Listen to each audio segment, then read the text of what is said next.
अब मैं मुस्तफा हुसैन साहब से गुजारिश करूंगा कि वो तशरीफ लाएं। आप तरतीब यूँ है कि मुस्तफा हुसैन साहब कुछ पेश फरमाएंगे, उसके बाद दिलीप सिंह और फिर महफिल का अख्तिताम मुस्तफा हुसैन से होगा। मैं ये अर्ज कर दूँ कि मुस्तफा हुसैन खुद किसी तारुफ के मोहताज नहीं है, क्योंकि उन्होंने अपनी साख खुद बनाई है, लेकिन ये बात भी बहुत अहम है कि इनके दो बड़े भाई इब्राहिम जलीस जो बहुत मशहूर कॉलम निगार, अफसाना निगार और तंज मिजाज निगार थे, वो आपके बड़े भाई थे, और महबूब हसन जिगर साहब जो इस वक्त सियासत से कोई 40-50 बरस से मुंसलिक हैं, वो भी आपके बड़े भाई हैं। लेकिन मुस्तफा हुसैन ने अपना कद अपने भाइयों के असरात के बगैर निकाला है, और ये बड़ी अहम बात है। लेकिन बहरहाल मुस्तफा हुसैन इस बात से खुश हैं कि उन दोनों बुजुर्गों के ये छोटे भाई हैं। अब मैं मुस्तफा हुसैन से गुजारिश करता हूँ कि वो तशरीफ लाएं।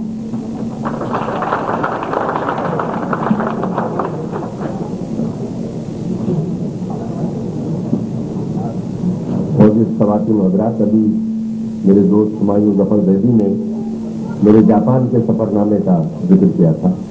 मुझे गवर्नमेंट ऑफ इंडिया के डेलीगेट के तौर पर बहुत दिन जापान में रहने का मौका मिला था यूनेस्को के सेमिनार में। तो मैं एक उस सफरनामे का एक हिस्सा सुना रहा हूँ। जापान में मुझे यूनेस्को की दावत से जाना पड़ा था, तो वहाँ मुझे एक छतरी दी गई थी यूनेस्को की तरफ से। तो उस छतरी की वजह से मुझसे क्या दी थी जापान में, वो मैं किस्सा सुना रहा हूँ। इसका उन्वान है यूनेस्को की छतरी। वो हमें टोक्यो में दूसरे दिन मिली और हमने उसी दिन अपनी बीवी को खत लिखा। वो हमें आज मिली है, देखने में कुछ खास नहीं मगर फिर भी अच्छी।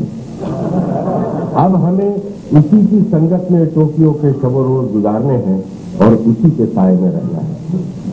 8 दिन बाद हम अपने होटल में गहरी नींद से लुत्फानंदोज हो रहे थे कि फोन की घंटी बजी।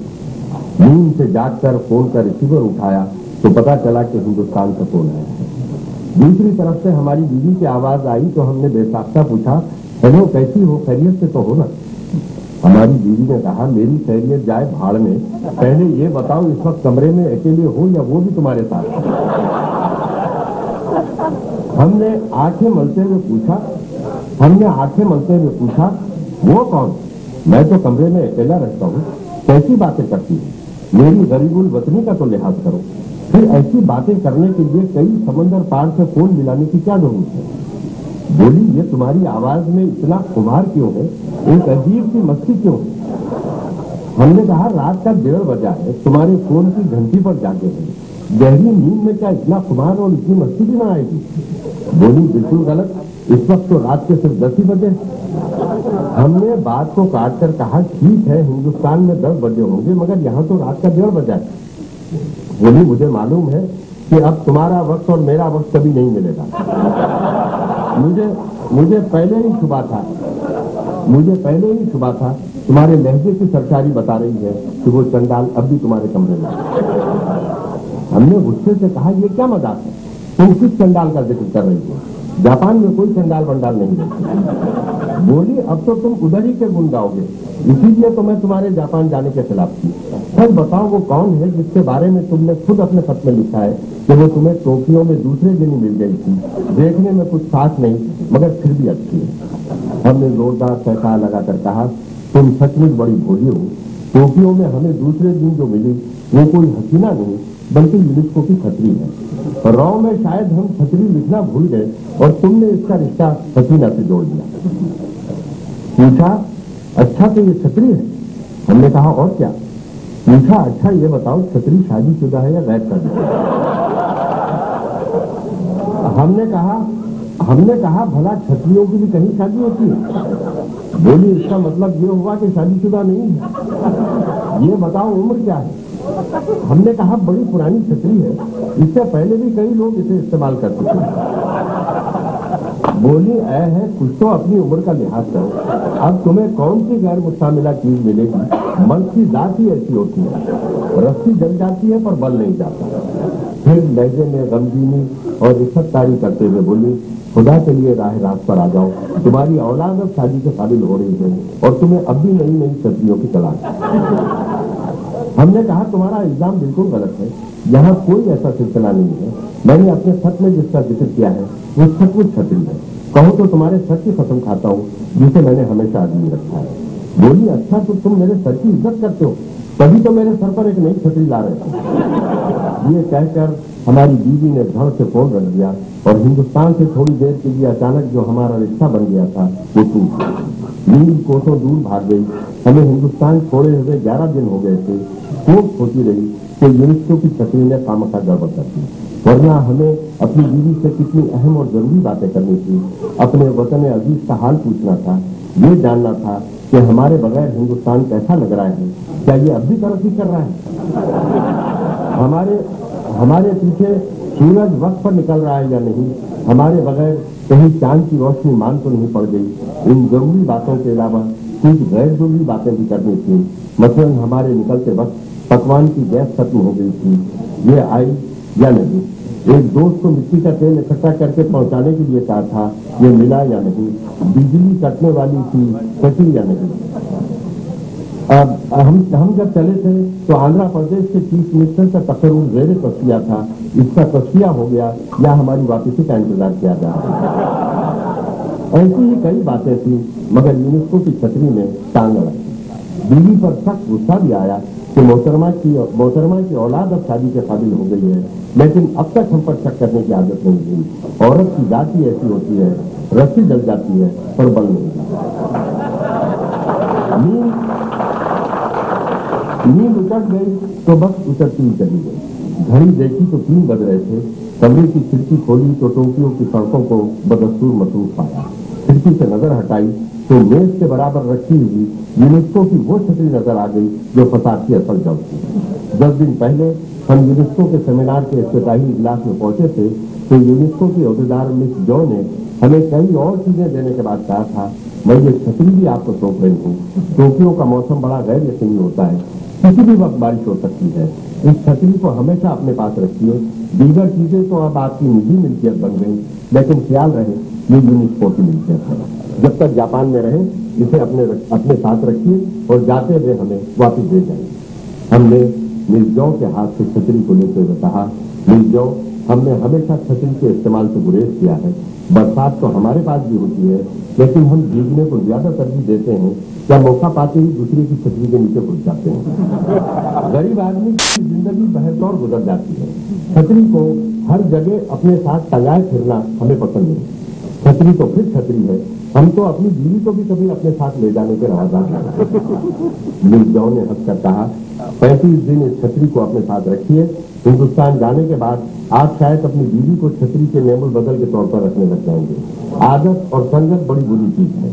हमने कहा, आगे का हाल हम नहीं जानते क्योंकि ये यूनेस्को की मिल्कियत है, इसीलिए इस छतरी की हिफाजत करने की पूरी कोशिश करेंगे। ये प्लास्टिक की छतरी थी जिसके मुख पर गम के से चिपका हुआ हमारा नाम था, मिस्टर हुसैन इंडिया।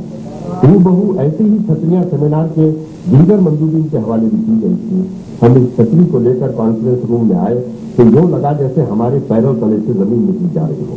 जापान के दलदलों के शोर आफाक झटकों से यह हमारा पहला वास्ता था। हम छतरी छोड़कर भागना चाहते थे कि एक जापानी दोस्त ने कहा, दलदले के ऐसे झटकों पर यहाँ छतरी छोड़कर भागना मना है, ये तो रोज का मामूल। कब तक आप भागेंगे और कहाँ तक आप भागेंगे। सेमिनार के दीगर डेलीगेट भी परेशान थे, बल्कि श्रीलंका के मंदूब मिस्टर जयाकोडी जो अब वहाँ मिनिस्टर हैं इस वक्त, बल्कि श्रीलंका के डेलीगेट मिस्टर जयाकोडी तो इतने घबरा गए कि घबराहट में अचानक यूनेस्को की छतरी खोलकर खड़े हो गए। दलदले का जोर थमा तो हमने मिस जॉ से कहा, दीदी, हमें आसमान से आने वाली बलाओं से बिल्कुल डर नहीं लगता। फर्क के चंद रफ्तार से यूं भी हमारी पुरानी आशनाई है। हमें कोई ऐसी छतरी दीजिए जो हमें जमीन के नीचे से आने वाली बलाओं से महफूज रख सके। वो मुस्कुरा कर चली गई तो श्रीलंका के मिस्टर जयाकोडी थर कांपते हुए हमारे पास आए और कहने लगे, मिस्टर हुसैन, मैं कल ही जापान से चला जाऊंगा। मुझे ऐसा दहलाने वाला सेमिनार नहीं चाहिए। अगर ये रोज का मामूल है तो मैं यहाँ बाकी दिन कैसे गुजारूंगा। श्रीलंका में मेरे 2 छोटे और मासूम बच्चे हैं, उनकी एक मासूम माँ भी है, उनका क्या होगा। हमने कहा, मिस्टर जयाकोडी, आप तो फिर भी मजे में, हमारे तो 4 बच्चे हैं। ये और बात है कि आज के बच्चों की तरह मासूम नहीं है। एक बीवी है जो इत्तेफाक से मासूम है, एक बीवी है जो इत्तेफाक से मासूम है, और फिर ऊपर से ये यूनेस्को की छतरी भी अब हमारे साए आते सपने चली आई है। साहिबों, हम जापान को जरा दिल जमई और इत्मीनान के साथ देखना चाहते थे, लेकिन हमारी ये साहब महज इसलिए पूरी नहीं हुई कि यूनेस्को की छतरी हमारे साथ थी। महज इस छतरी की खातिर हमें एक ही मुकाम को 2-2 मरतबा देखना पड़ता था। पहली मरतबा उस मुकाम को देखने जाते थे और दूसरी मरतबा इस मुकाम से अपनी भूली हुई छतरी को वापस लाने जाते थे। जापान रेडियो भी 2 मरतबा गए, एक मरतबा अपना इंटरव्यू रिकॉर्ड करने और दूसरी मरतबा यूनेस्को की छतरी को वापस लाने। जापान की जनाना यूनिवर्सिटी में भी 2 मरतबा गए, एक मरतबा अपना खैर मकदम करवाने और दूसरी मरतबा अपनी छतरी को वापस लाने के लिए। अगरचे थाईलैंड की मंदूब मिस परिनिया का ख्याल था कि हम जानबूझकर जनाना यूनिवर्सिटी में अपनी छतरी भूल आए थे ताकि वहां एक बार और जाने का बहाना मिले। उनका कहना था कि हमारी भूल भी बड़ी सोची समझी जाती है, तो सोची समझी होती है। खैर, दुनिया की जबान को कौन रोक सकता है और दुनिया में कब किसका भला चाहे। हम इतना जानते हैं कि जनाना यूनिवर्सिटी से अपनी भूली हुई छतरी को वापस लाने के लिए हम जिस कदर खुशी खुशी गए थे कहीं और नहीं गए, बल्कि दूसरी मर्तबा भी इस छतरी को वहीं छोड़े आ रहे थे। बुरा हो यूनिवर्सिटी की ओहदेदार का कि हमारे दबे पांव वापस जाते वक्त पुकार कर कहा, मिस्टर हुसैन, आप जिस छतरी को लेने आए हैं उसे आप फिर भूले जा रहे हैं। हमने बाजिले नाखास्ता ओहदेदार का शुक्रिया अदा किया और रास्ता भर उनके तेज हाथों से किया। इस छतरी को हम कहाँ भूले इसका हिसाब बताना दुश्वार है। हम इसे लेकर योकोहामा गए, ओमिया गए, नारा गए, क्योटो गए और हर जगह भूले और हर जगह इसे भूले, मगर ये फिर भी हमें वापस मिल गई। क्योटो की हॉलीडे इन होटल का कमरा खाली करके हम बाहर निकल आए।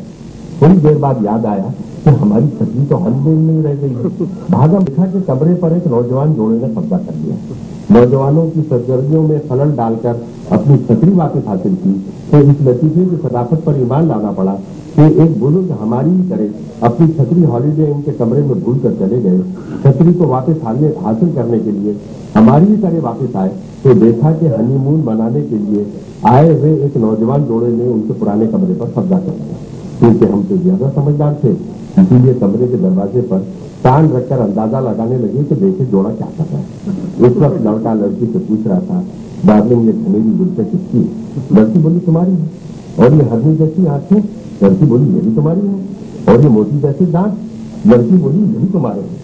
इन मुकालमों को सुनकर बड़े मियाँ परेशान से हो गए और चीख कर बोले, मियाँ बरखुरदार, जब मामला छतरी तक पहुंचे तो ख्याल रहे कि ये तुम्हारी नहीं मेरी।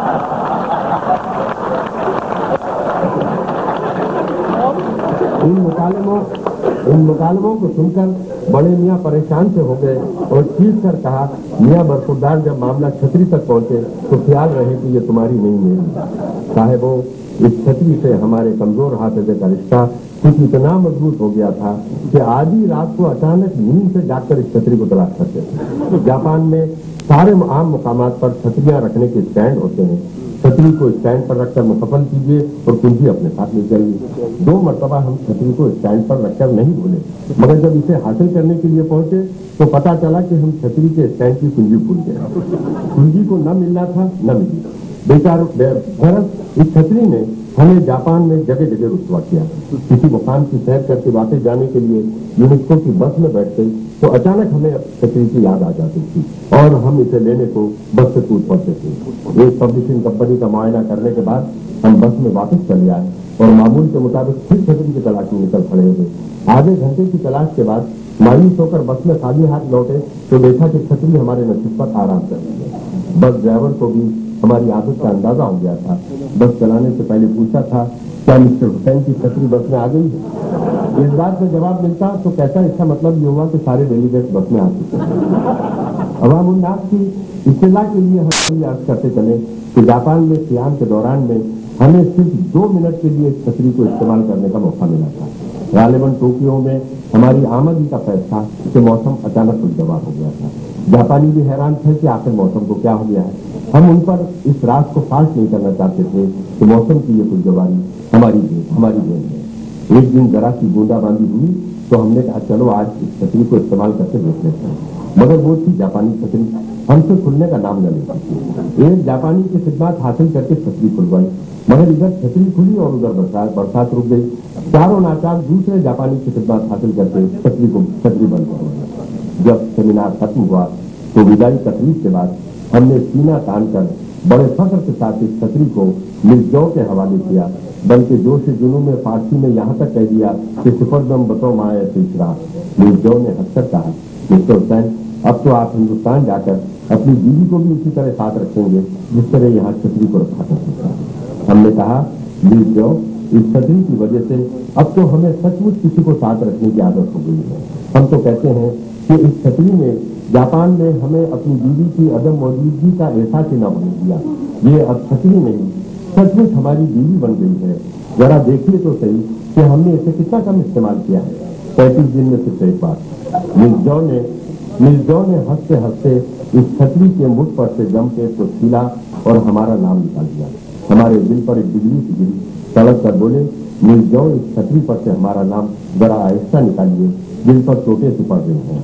इतना कहने के बाद न जाने क्यों हमारी आंखों में आंसू आ गए। हमें टोक्यो से हिंदुस्तान वापस आए कई दिन बीत चुके हैं, लेकिन ये छतरी अब भी हमारे जहन में खट से खुल जाती है। अगरचे हम इसे खोलना नहीं जानते थे, न जाने कौन इस छतरी को हमारे जहन में खोल देता है। ये छतरी जो टोक्यो के बाजारों में हमारे साथ रहती थी, ये छतरी जिसकी मदद से हमने योकोहामा के समंदर की रेत पर न जाने क्या क्या शक्लें बनाई थी। माउंट फ्यूजी के दामन में ये हमारी रफीक थी, जापान के देहातों की गर्द इस पर जमी थी, नारा के पगोडों में ये हमारी हमरिसात थी, क्योटो के गेशा घरों में ये एक चश्मदीद गवाह के तौर पर हमारे साथ थी। इस छतरी के साए में अब कितनी जवान यादें पड़ रही हैं। हमें यूँ लगता है जैसे हम जानबूझकर इस छतरी को टोक्यो में भूल आए हैं कि उसे लेने के बहाने फिर टोक्यो जा सकें, ताकि जज्बों के सिलसिले फिर जोड़ें, यादों की कड़ियां फिर मिलाएं, लम्हों के मोती फिर पुरोएं, अरमानों के धागों से फिर नई नई दास्तानें बुने। ऐ यूनेस्को की छतरी, अरमानों के धागों से फिर नई नई दास्तानें बुने। ऐ यूनेस्को की छतरी, हमारी हमदम, हमारी रफीक, उदास ना होना, हम तुझे दोबारा हासिल करने के लिए फिर आएंगे, हमारी राहों में आंखें बिछाए रखना। क्या अजब कि असली बात हम बादल बनकर सिर पर बरसने हैं।